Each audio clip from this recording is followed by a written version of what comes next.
Baik, kita lanjutkan ke topik bahasan selanjutnya, di mana kita akan melakukan software security design.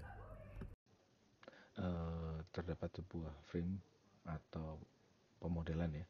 Jadi ketika kita bicara bagaimana kita membangun perangkat lunak, kira-kira ada touch point, 6 touch point yang dibahas di sini.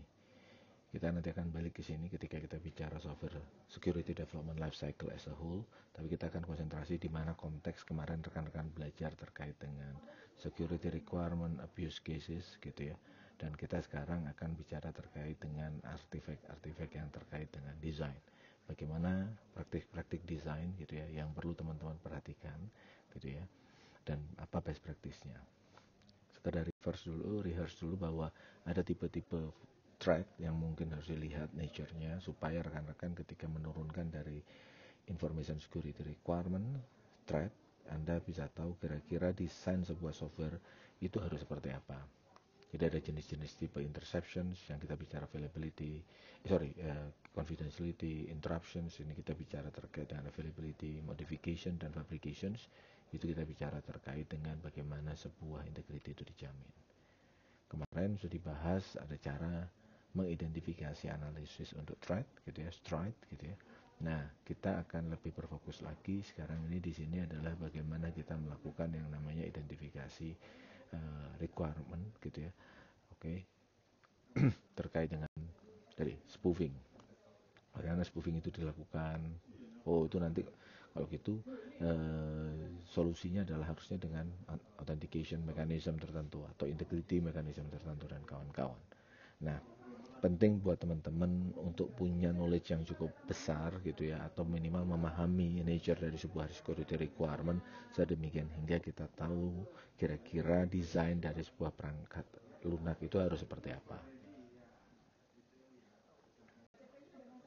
Nah, yang pertama kita lihat bahwa security itu harus dibangun secara built-in, di mana rekan-rekan tidak menggunakan patch atau tadi afterthought gitu ya. Jadi security concern itu harus diperhatikan dari awal, mulai dari analisis dan akhirnya dalam konteks ini bagaimana kita mendesain dan mengkonstruk sistem yang sudah memperhatikan yang namanya security gitu ya. Jadi bukan sebuah afterthought atau nah, nature-nya kita harus lihat ya, bagaimana kita bisa melakukan yang namanya reduction of the vulnerabilities. Contohnya teman-teman di minggu pertama, minggu kedua kita belajar terkait dengan tipe-tipe vulnerabilities gitu ya. Bagaimana kita belajar tipe-tipe serangan, threat, flaw yang mungkin terjadi untuk sistem ini sebelum apa? Sebelum produk kita itu dipakai oleh orang. Dalam hal ini kita bicara masuk ke productions atau masuk ke market, tergantung apakah itu bentuknya adalah software product atau software project ya. Oke. Nah, buat teman-teman sekalian, ketika kita mendesain sebuah rule-nya simpel sebenarnya. Analisis akan turun jadi threat modeling, lalu kalian akan keluar yang namanya security requirements gitu ya. Moga-moga di kesempatan selanjutnya kita akan memberikan simulasi bagaimana ketika kita punya sebuah contoh kasus, akhirnya turun ke threat modeling, turun ke requirement, sampai akhirnya kita end up di sebuah simplified case of design gitu ya. Perlu dipahami bahwa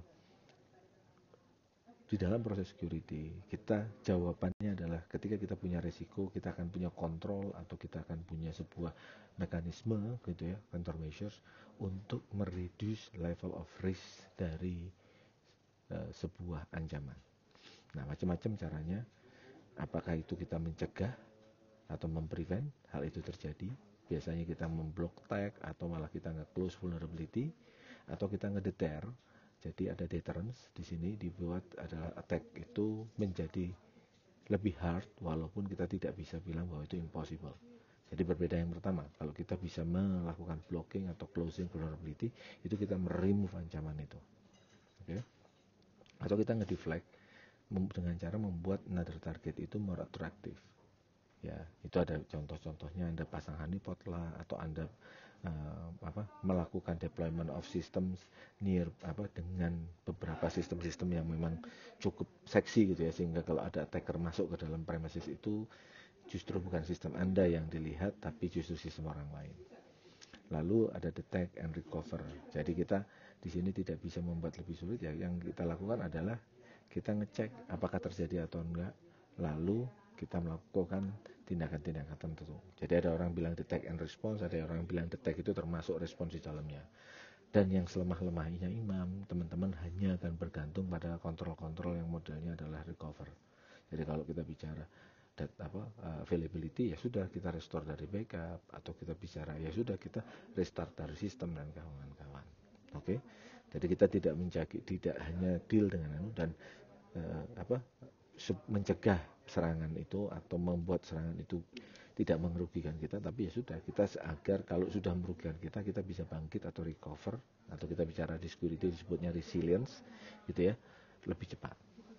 Secara prinsip mereka akan security control akan membuat ketika kita bicara prevent atau deter itu adalah mereduce yang namanya attack surface. Oke. Nah, tapi kita bisa tahu bahwa mekanisme kontrol ini tidak absolut sehingga mereka mereduksi yang namanya risk level, baik itu secara likelihood-nya atau impact-nya. Jadi kita harus lihat bahwa konsep risk level yang bisa diturunkan adalah probability-nya, atau ini akan terjadi tapi nanti dampaknya nggak sekatastrofik sebelumnya. Lalu kita bicara lagi bagaimana sebuah security control itu punya features bahwa dia tidak hanya IT related saja, tapi dia bisa saja berkaitan dengan hal-hal lain. Contohnya adalah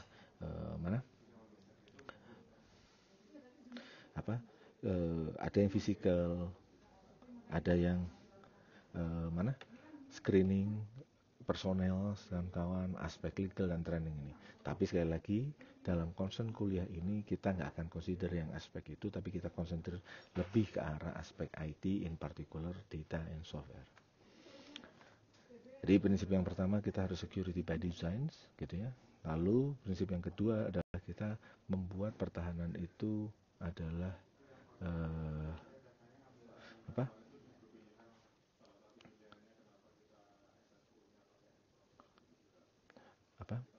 kita harus lihat bahwa ini adalah defense in depth. Jadi pertahanan itu harus dilakukan secara berlapis, gitu ya. Jadi ada security measures yang kita multiple, gitu ya, supaya apa? Kalau ada satu yang gagal, maka yang lain itu.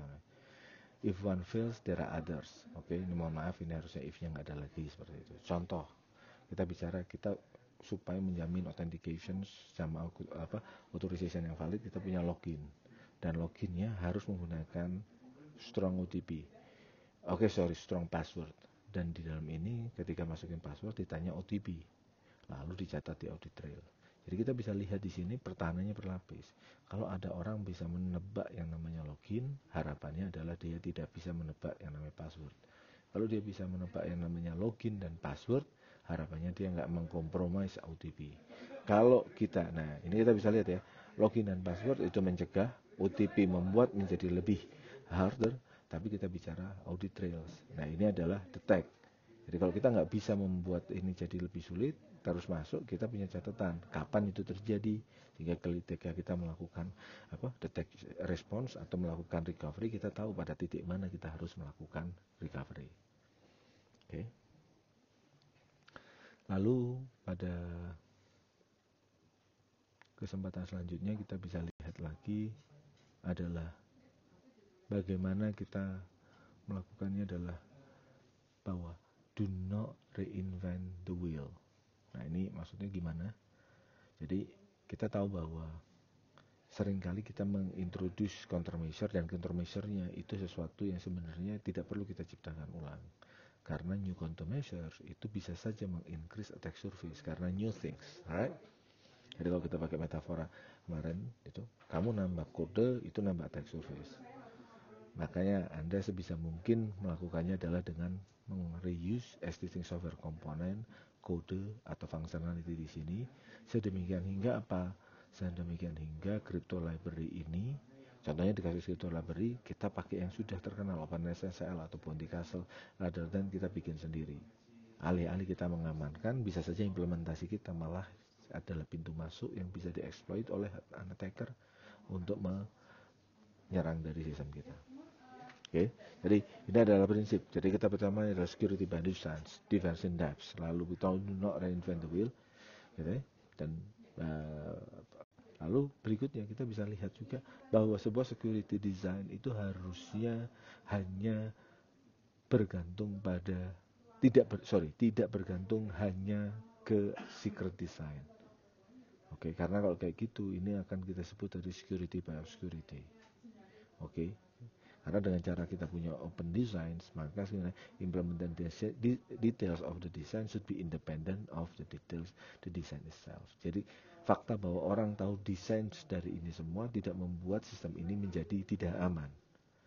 Ada Kirchhoff principle yang menyatakan a system security should only rely on the secret. Ya, sorry, di sini should not rely on the secrecy of the designs. Kita bisa lihat contohnya di kasus OpenSSL, semua orang tahu algoritma itu, tapi yet alhamdulillah masih strong. Oke, TLS ini ya, contohnya seperti itu. Karena yang rahasia apa? Bukan pada desainnya, tapi pada kuncinya. Allowing the design remain open while the implementation can be secret itu satu opsi. Jadi bisa saja speknya itu publik, tapi implementasinya akan vary between one point upon the other. Itu jadi kita sudah aman, tapi kita mencoba membuat menjadi aman dengan men-hide additional information regarding the implementation of the design. OAuth salah satunya. Oke, orang semua tahu protokolnya, semua orang tahu bagaimana membuatnya, tapi ya itu tadi, fakta bahwa itu jadi diketahui itu bagus karena akhirnya orang bisa melakukan review dan melakukan peningkatan. Tapi fakta juga yang sama itu tidak membuat OAuth tidak menjadi aman. Oke, karena secrecy atau strength dari OAuth itu adalah foundationnya adalah bagaimana secret atau key ya, kalau kita bicara share secret atau key dari OAuth itu di establish.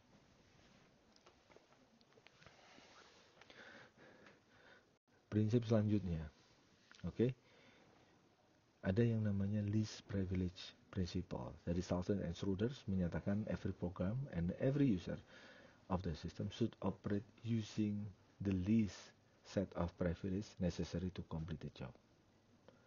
Ini ada dua source purpose-nya. Better security, maksudnya gimana? If the program executed with limited privilege dan ternyata dia ada vulnerability, maka exploitation-nya tidak terlalu harming to the systems. Also, the same time itu akan better stability ketika ada bug atau human error, maka harapannya adalah damage yang diintroduce itu jadi lesser. Contoh, kita punya server yang running sebagai normal user. Andai kan servernya compromise, maka yang rusak adalah user space ini. Andai bayangkan kalau ini server dia running dengan root privileges. Begitu dia compromise, selesai. Oke. Itu yang teman-teman harus pahami, bagaimana aktualisasi dari sebuah prinsip-prinsip ini, dan mungkin nanti di contoh kasus yang teman-teman temui gitu ya, mungkin teman-teman harus bisa membayangkan ini contohnya apa ya, di luar contoh yang sudah saya sampaikan. Jadi tidak menggunakan contoh sebagai batas pemahaman, tapi justru Anda harus paham konsepnya, lalu untuk memudahkan mengingat, untuk memudahkan mengkontekstualisasikan, itu saya berikan contoh. Anda harus bisa come up 4 atau 5 contoh lainnya, untuk itu akhirnya bisa menginternalisasi konsep ini. Lalu berikutnya kita lanjut ke separation of duty and privilege. Nah, di situ adalah security principles itu requires successful completion of a single task. Jadi kita harus lihat ada 2 or more conditions yang insufficient, dan itu harus jadi untuk membuat sebuah task itu jadi sana. Dan ini harus free of conflict of interest atau collusions. Nah, ini kita harus tahu ya, contohnya pada kasus propose alone dan approve alone must be performed by different agents. Shell process dan reference monitor, kalau kita bicara shell dan reference monitornya di operating system, itu harus different process owner. Karena apa? Ketika shell ini mengeksekusi, maka reference monitor itu tahu kira-kira apa yang jalan di operating system. Kamu bisa bayangkan kalau kedua proses ini itu belong to the same process owners. Once the process owner is compromised, maka bisa saja dia men-start sesuatu dan reference monitor mengignore atau menutup mata bahwa hal itu terjadi, sehingga banyak rootkit atau banyak hidden process yang bisa start atau di respawn gitu ya, tanpa terdeteksi oleh si reference monitor. Oke. Jadi kalian harus bisa mendeteksi separation of duty itu ada di dalam proses mana. Ada perlu mana bagian dari sistem Anda yang harus mengemploy yang namanya separation of duty. Prinsip berikutnya adalah secure by default. Jadi ada security by design. Jadi Anda mendesain sesuatunya harus memperhatikan aspek security from the beginning. Ini security by default. Ketika Anda mendeliver sebuah sistem, Anda harus mendeliver secure configurations out of the box. Karena ada sebuah tyranny of the default. Jadi 80% lebih orang itu menggunakan default configurations. Nah, oleh karena itu configuration yang harus kita deliver ke pengguna itu harus dalam bentuk yang aman, bukan orang harus melakukan tuning untuk menjadi aman. Contohnya, refuse all access otherwise is allowed. Ini kalau kita bicara firewall kan gitu ya. Secure by default. Jadi nggak boleh semuanya kecuali yang ditulis di whitelistnya firewall. Atau teman-teman dulu gitu ya, Wi-Fi manufacturer itu akan punya password admin atau admin 123 untuk sebagai default password. Sekarang enggak. Rata-rata ditempel stiker kecil, ditaruh strong password. Nah, karena setelah itu orang sadar bahwa rata-rata banyak pengguna tidak mau mengganti default password, takut lupa dan lain sebagainya. Nah, ini jadi tantangan. Makanya ya sudah kalau gitu kita isi dengan strong password, lalu passwordnya ditempel di dalam stiker di Wi-Fi access point ya. Oke. Atau kita bicara dulu terjadi di Windows XP. Windows XP sebelum SB2 mereka punya fitur firewall tapi tidak turn on by default. Mereka menanyakan ke user dan memberikan opsi ke user apakah mau bahwa firewall itu dinyalakan. Nah sejak SP2 maka pertanyaannya dibalik. Firewallnya nyala, dinotify, kalau mau matikan begini caranya. Oke, jadi ada perlu paradigma shift bagaimana Anda melakukan delivery dari sistem Anda. Oke, jadi by default out of the box harus aman. Lalu berikutnya adalah proses yang kita harus pahami adalah proses dari sebuah fail and secure. Nah, ini adaptation dari fail safe principle. Jadi kalau kita bicara di elevator itu ada yang namanya no electricity break. Artinya adalah ketika electricity itu mati, elevator itu akan terkunci. Oke. Biar tidak tergantung seperti itu. Nah, ini sebenarnya sama. Jadi ketika kita the principle aim to maintain the security when error or fail condition is occur. Jadi contoh kalau kita bicara fail and secure, kalau di data center, ketika listrik mati, pintu itu tidak otomatis terbuka. Kalau kita di perkantoran kan otomatis terbuka karena apa? Ketika sistem listrik fail, orang harus save. Tapi ketika kita data center, kita bicara fail and secure, kalau kita error, maka tetap kita bisa jamin security dari data yang tersimpan di dalam data center itu tetap ada.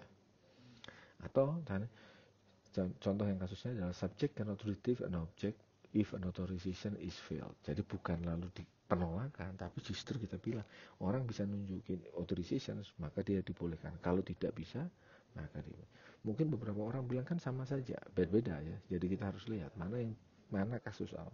Kalau kamu melakukan sesuatu, kamu baru boleh. Kalau kamu tidak, jadi jangan pernah karena tidak melakukan sesuatu maka dia boleh. Nah, itu bahaya ya, kasus-kasus seperti itu. Anda harus perhatikan. Nah, lalu berikutnya adalah the error condition may result on an attack gitu ya. Karena terjadi karena apa? Implementation failure. Nah, kalau kita gara-gara failure terus kita malah data kita terbuka, maka kita nggak bisa menjamin adanya yang namanya tadi secure state gitu ya. Contoh kalau kita punya firewall gitu ya, error firewallnya malah kebuka internetnya. Nah, ini jadi pertanyaan. Loh, nanti virus menyerang dong. Iya, itu salah. Harusnya begitu firewallnya gangguan, malah justru akses internet diputus karena itu menjamin keamanan atau security dari pengguna yang ada di balik firewall. Oke. Nah, ketika teman-teman mengidentifikasi solusi, ketika teman-teman menerapkan prinsip-prinsip ini, akan banyak sekali security control yang akan teman-teman identifikasi. Nah, yang jadi pertanyaan selalu adalah when enough is enough. Oke. kapan sih kita merasa cukup bahwa security control yang kita sudah identifikasi, countermeasure yang sudah kita identifikasi itu sudah cukup. Nah, ini yang teman-teman harus perhatikan. Oke, jadi ini kita sudah tidak lagi kita bicara ini, tapi salah satu approach-nya adalah dengan cara pendekatan yang namanya risk-based approach, di mana Anda melakukan perhitungan risiko yang berbasis pada probability of an event dan negative occurrence-nya itu seperti apa. Oke. Lalu Anda akan lihat kalau tidak pakai kontrol ini probability-nya berapa, konsekuensinya berapa.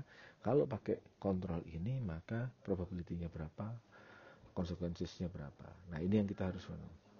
Lalu kita harus lihat bahwa hati-hati mengintroduce cost, selain tadi menambah atau bisa mengintroduce yang namanya attack surface, dia punya harga. Dia mengintroduce yang namanya inconvenient ya, atau mereduce functionality. Jadi orang harusnya bisa begini, tapi gara-gara ada security nggak bisa begini. Nah, ini jadinya akhirnya kalian bisa jadi musuh bersama dari para pengguna seperti itu. Ya, ini harus perhatikan. Ideal solutions minimize the risk ya, at an acceptable cost for consumer. Dan ini sangat objektif sekali. Salah satu frame yang biasa dipakai di cybersecurity adalah 27005. Itu adalah risk management method yang diturunkan dari kalau nggak salah risk guide 3100 ya. Oke. Risk guide 71 ataupun ISO 3100. Oke. Ini termasuk approach yang paling lengkap menurut saya dan paling doable gitu ya ketika kita bicara terkait dengan risk approach. Oke, memilih sudah cukup kita moving on. Sudah cukup kita mendingan lakukan yang lain. Nah, lalu yang berikutnya kita akan lakukan yang namanya trade-off analysis. Itu aspek kalau kita bicara risk agak repot, kita ngomongin probability gimana, kita ngomongin ini, atau kita trade off aja. Jadi kita akan lihat kalau kita pakai kontrol ini harganya berapa, loss yang kita prevent berapa. Kalau kita pakai contohnya firewall, itu subscription cost-nya berapa, investment yearly-nya berapa, lalu sebenarnya value atau ancaman kehilangan data yang kita reduce itu sebenarnya sebesar apa. Nah, itu trade off. Lebih simple daripada risk based approach, tapi kadang-kadang ya gitu kita harus nge-pair. Ya, kalau kita bisa risk based itu kita bisa short, lalu kita konsentrasi pada sesuatu titik yang menjadi critical gitu ya. Yang lain mungkin kita bisa bargain tentang mana yang diperhatikan khususnya. Tapi kalau trade off kamu harus compare dua terus. Ya, itu jadi sometimes untuk kognitif jadi menjadi lebih berat. Nah, setelah kita bisa memilih ya dengan tepat berdasarkan entah trade off, entah kita melakukannya dengan cost benefit analysis ataupun kita melakukannya dengan risk based approach gitu ya. Maka teman-teman harus lihat which control are appropriate. Karena appropriateness of control itu penting karena beberapa kontrol itu brittle. Maksudnya brittle apa? Berubah sedikit udah nggak efektif. Atau cumbersome, ngerepotin. Yang terakhir adalah inefektif.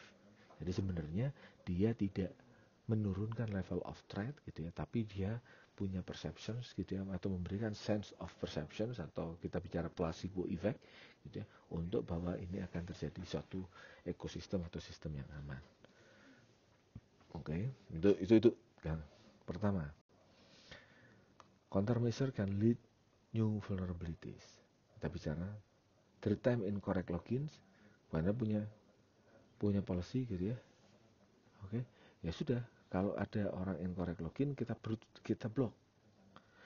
Lalu yang jadi pertanyaan adalah, ketika ada orang saya mau menyerang seseorang, saya pura-pura login dengan akunnya orang itu. Setelah 3 kali, akunnya akan diblok sama penyedia. Dan ini awalnya denial of service gitu ya, terlalu berubah menjadi kobak yang ini, yang akhirnya merepotkan pengguna legitimate gitu ya untuk mengakses sistemnya karena dia terdeteksi bahwa mereka tidak legitimate atau mereka tidak boleh mengakses layanan ini karena mereka sedang lockdown. Oke, nah itu. Ini ada contohnya adalah di Witty Worm, cukup lama seperti itu. pastikan bahwa kontrol yang kalian itu walaupun dia trade off analisisnya bagus atau risk based-nya dia appropriate. Appropriate itu maksudnya apa? Itu affordable buat organisasi Anda dan dia adalah proporsional terhadap level threat yang kalian hadapi. Lalu berusahalah meminimize disruptions to legitimate user supaya mereka tidak ada resistensi dan mereka menolak atau tidak merasakan value yang cukup untuk pengorbanan yang mereka sampaikan atau mereka lakukan. Oke. Jadi yang pertama pastikan bahwa kontrolnya appropriate. Oke, bukan hanya cukup atau apa tapi beralasan atau appropriate. It could be the case ada perceptions they are putting the firewall or the gate in the case, okay, and they are thinking okay, saya aman. Nah, ini yang harus perhatikan. Are you placing the correct places? Ini kita bisa lihat di sini gambar ini, gitu ya. Ya, kan pintunya di situ, Pak. Iya, tapi yang jadi pertanyaan tidak ada choking point di sini sehingga orang bisa masuk, orang bisa lompat ke mana-mana, tergantung dari dia mau loncat mana. Oke.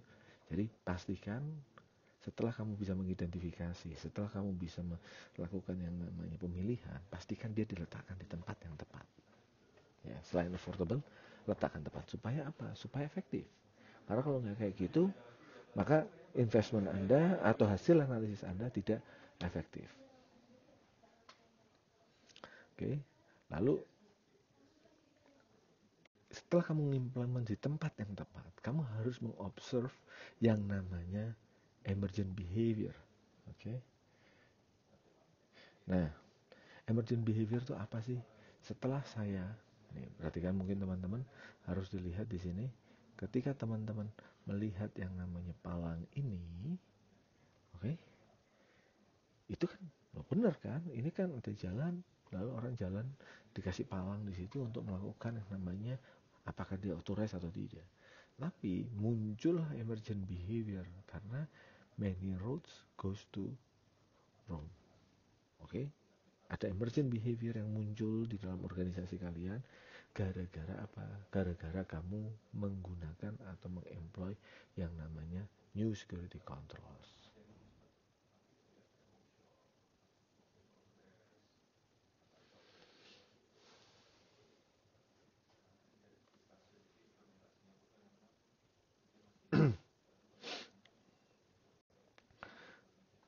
Berikutnya, Anda harus tahu setelah Anda milih banyak appropriate, ditaruh di tempat yang tepat, emergent behavior-nya tidak mengkompromis yang namanya efficacy dari keamanan, Anda harus pastikan bahwa security as strong as the weakest link.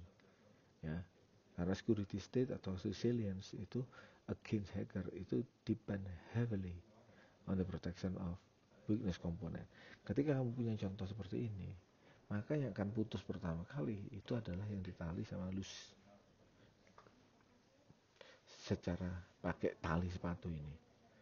Sebelum mata rantai atau gembok ini putus, maka ini dulu yang putus. Makanya jadi kalau meningkatkan postur keamanan, pastikan jangan hanya konsentrasi software aja. Coba appropriate supaya jangan hanya kepalanya yang besar, tapi badannya juga ikut besar, kakinya ikut besar. Oke, jangan diperhatikan. Karena security as the strong as the weakest link. Kalau kalian nggak bisa proteksi atau lindungi yang namanya komponen terlemah, maka nggak ada gunanya kamu melakukan yang namanya improvement dari sistem secara overall, karena yang akan jadi entry masuk itu adalah sesuatu yang simple yang tidak dikuasai atau tidak dikelola dengan baik.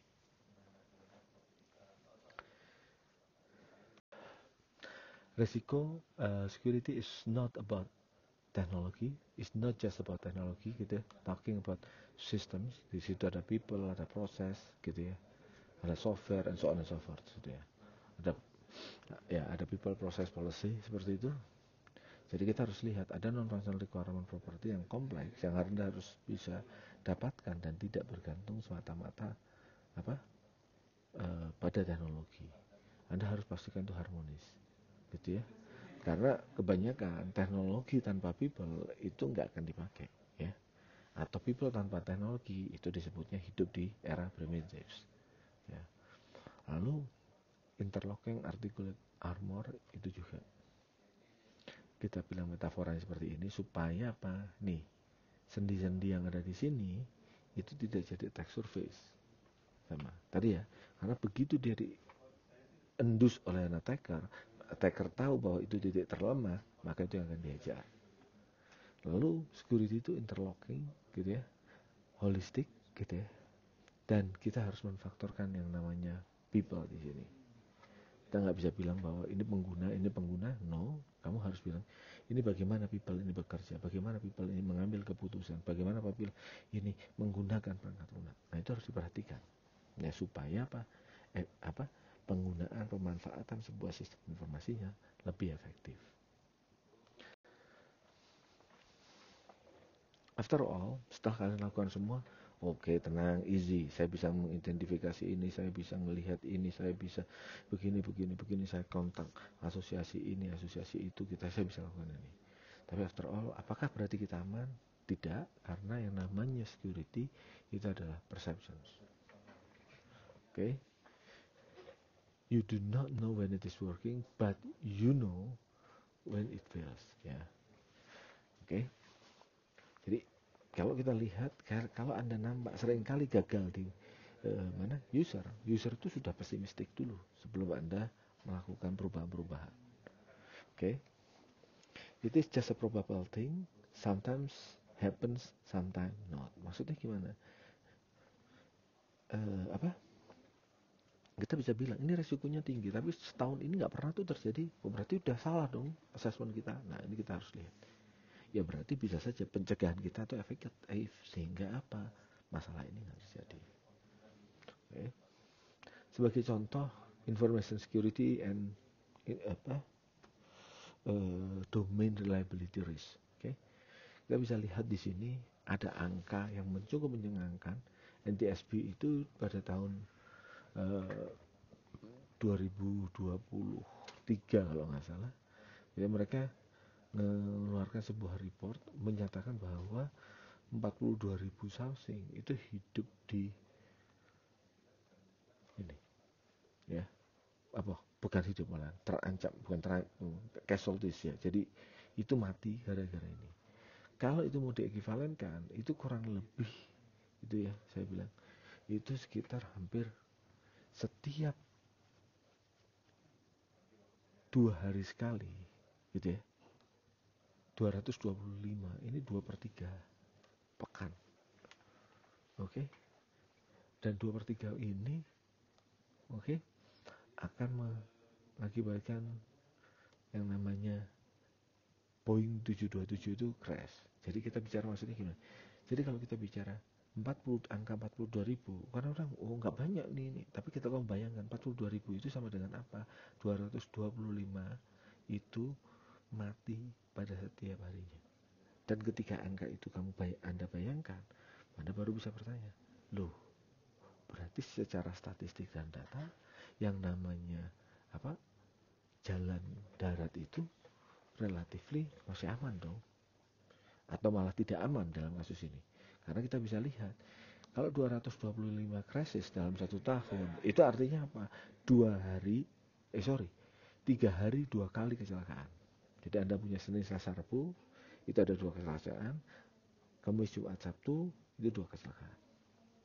Oke, which is itu kan nggak terjadi ya. Jadi tapi orang masih percaya bahwa naik pesawat itu lebih risky dibanding naik mobil.